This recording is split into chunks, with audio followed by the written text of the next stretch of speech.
This video is brought to you by Tall Man Toys and Comics.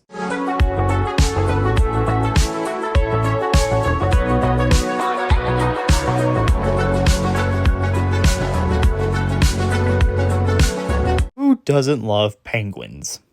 I mean, how can you not love these cute little innocent creatures that live in the Arctic and do nothing all day? They're just so adorable and fun to interact with. Okay, maybe not interact with, but penguins are still cute nonetheless. And of course, they are very marketable. Hollywood loves making movies based on penguins and making documentaries based on them. Some are good, some are bad, and some are just okay to say the least. But the one penguin I remember the most as a kid has to be Pingu.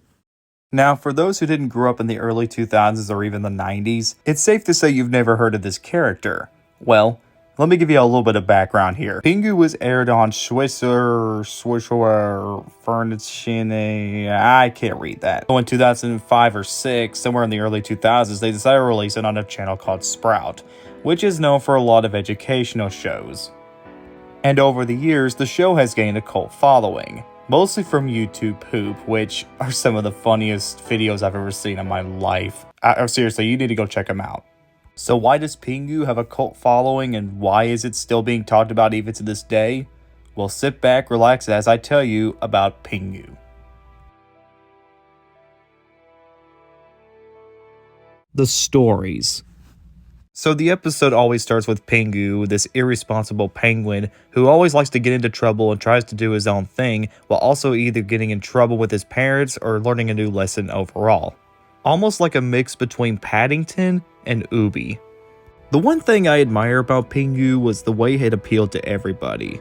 Unlike most educational shows, it tries to be its own thing while also trying to appeal to everyone. A good example of this, and I think this is the episode everybody remembers, is when Pingu has this bad dream with the walrus and everything. Man, that is disturbing. And it just ends with Pingu waking up.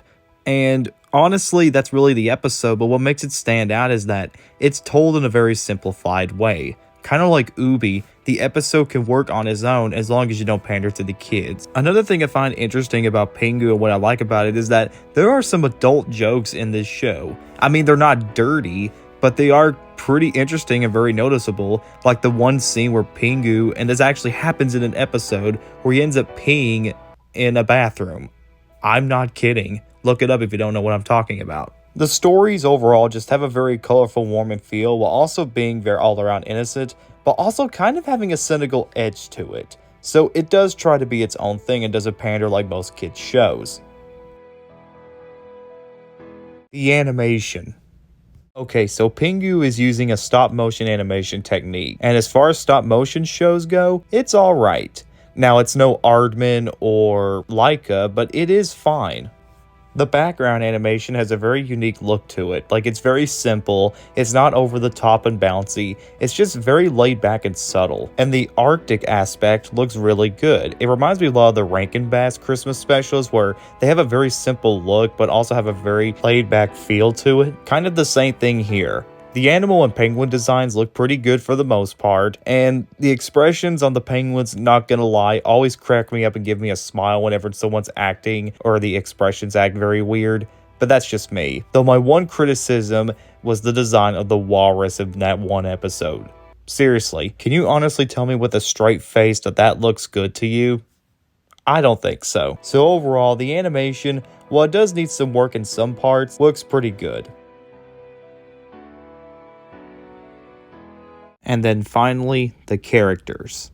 Now, the one thing to keep in mind about Pingu is that there isn't technically dialogue, but just characters acting gibberish, so you can't understand what they're saying.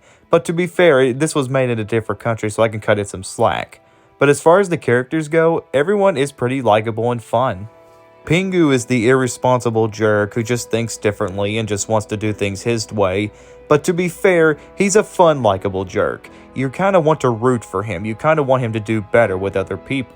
And usually when he does get mad, it is pretty funny, honestly. The rest of the family, including Pinga, are pretty likable too. Especially the dad, who I think is like the funniest character in the entire show. Though my favorite character in the entire show was this sea lion, who also talks gibberish. So yeah, the characters are likable and fun. Pingu could be obnoxious sometimes and unlikable, but to be fair, he's a kind of character you can always root for him whenever he wants to do better. So, overall, guys, Pingu is a really fun show.